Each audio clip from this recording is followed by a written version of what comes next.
29 जून 1954 को गुजरहान के इलाका बेवल के रहायशी मोहम्मद फाजिल के यहाँ पैदा होने वाले इफ्तिखार अहमद को अल्लाह ने इज्जत, शोहरत और मकाम इफ्तिखार वारसी के नाम से अता किया। बुनियादी तालीम गवर्नमेंट स्कूल बेवल से हासिल की, जबकि graduation federal government college Islamabad से मुकम्मल की। नौजवानी में ही सियासत में कदम रखा और सियासी सफर का आगाज 1979 का बल्दियाती इलेक्शन जीत कर किया।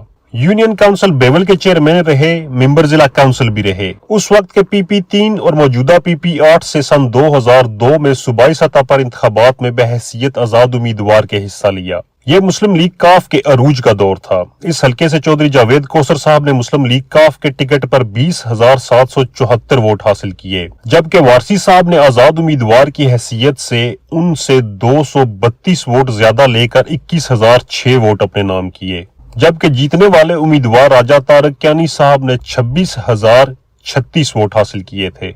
2008 के इंतखाबात में मुस्लिम लीग नून की तरफ से वारसी साहब और पीपल्स पार्टी की जानिब से राजा तारक क्यानी साहब के दरमियान कांटे का मुकाबला रहा। क्यानी साहब ने 34,435 वोट हासिल किए, जबकि वारसी साहब महज 671 वोटों की कमी के साथ 33,764 वोट लेकर दूसरे नंबर पर रहे। काबिल जिक्र अमर यह है कि इन इंतखाबात में भी जावेद कौसर साहब 21,692 वोट लेकर तीसरे नंबर पर रहे। लेकिन वारसी साहब के सियासी सफर में नया मोड़ 2013 के इंतखाबात में आया, जिसमें बरतानिया से एक ऐसा सैलाब उठा जो वारसी साहब के सियासी मुखालफीन को खसोखा शाख की तरह अपने साथ बहा कर ले गया। इन इंतखाबात में वारसी साहब ने 58,916 वोट हासिल किए। अपना सियासी किबला तब्दील करके तहरीक इंसाफ में शामिल होने वाले चौधरी जावेद कौसर साहब ने 29,784 वोट हासिल किए और राजा तारक क्यानी साहब तीसरे नंबर पर रहे। वारसी साहब पर ना तो कभी माली बदउनवानी का कोई इल्जाम लगा और ना ही कभी अकरबा परवरी का कोई बहतान। हल्के के अवाम के लिए उन तक रिसाई हमेशा ही बहुत आसान रही।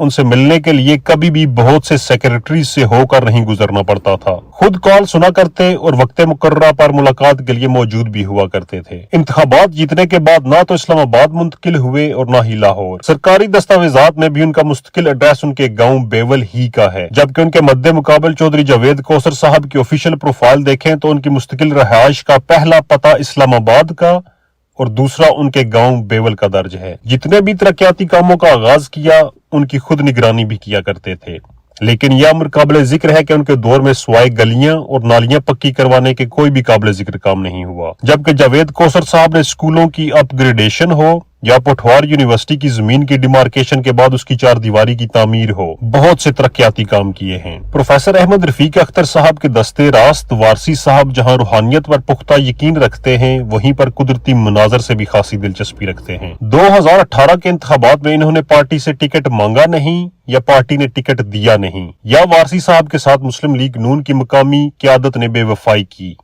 वजह जो भी रही हो, वारसी साहब को नजरअंदाज करना मुस्लिम लीग नून को बहुत महंगा पड़ा। वो गुज्जर खान से तीनों नशिस्तें हार गए। मकामी सतह पर धड़ेबंदी ऐसी हुई कि पार्टी के बखिए तक उधड़ गए। शुनीद है कि आइंदा इंतखाबात में मरकजी क़यादत की जानिब से वारसी साहब के साथ फिर से राब्ता किया गया है। देखना ये होगा कि क्या PP8 में लंदन का सैलाब आएगा, तब्दीली की हवा चलेगी या जीए भुट्टो के नारे बुलंद होंगे। लेकिन ये बात तय है, वारसी साहब इंतखाबात में हिस्सा लें या न लें, बहुत से लोगों की नींदें जरूर हराम कर देंगे। पोठवार टाइम्स के लिए राजा उस्मान हयात।